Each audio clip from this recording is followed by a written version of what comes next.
Lisa and I first met in college. We just kind of knew, and once we started going out, we really were never apart from that point on. A perfect weekend for us was, to get in on 5 o'clock, have dinner, and just play as hard as we could until the kids, fell asleep.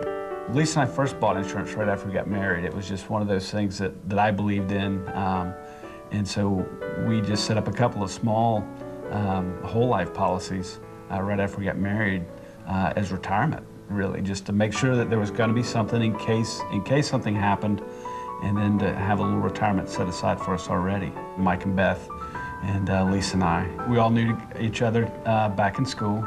When we decided to move to Atlanta, we just all came at the same time. We decided to start our own business.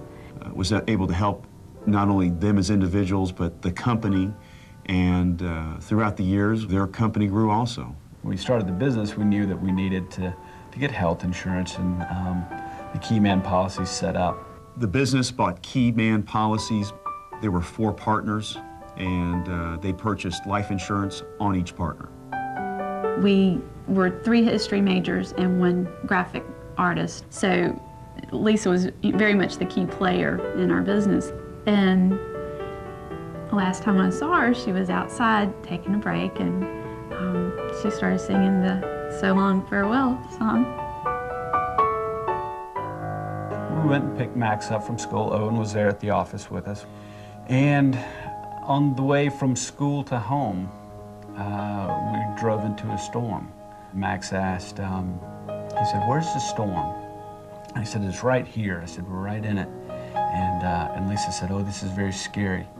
That second, it felt like a monster truck had driven up on the back of my car. So I immediately turned to look, and I couldn't see anything behind my seat because the cab of the truck had caved in.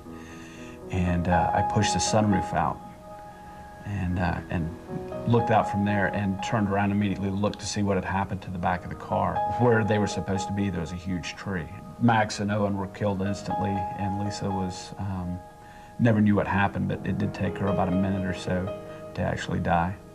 I'll never forget when the fire chaplain had to come over and tell me the news, and it was just, you can't imagine. I mean, it's the worst possible thing you can ever hear. Your entire life is gone. And I'll never forget the words that came out of Brad's mouth. He was like going, "Steve, you won't believe it." They were in the back seat, and there's not a scratch on me. Just horrible, absolutely horrible.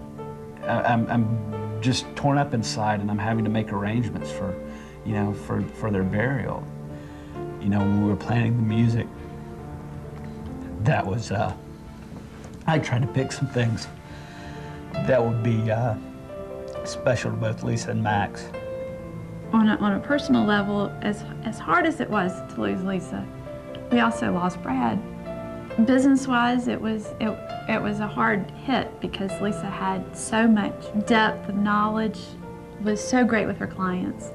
With Lisa gone, that's definitely affected the company. She was the president of the company, and both of them were key players in making this business run. You don't realize when you read about an accident in the paper or see it on the news that there are lives that continue after that. Because I had insurance, it's given me the time to let myself heal, to do the things that are necessary for me to find my way, start living again. The hardest thing for me since the accident has been dealing with the loss of hearing them, of seeing them every day, of knowing that I'm not going to get to watch my children grow up. I'm not going to get to grow old with my wife the way that I had planned. Life is absolutely precious. You never know how long you have.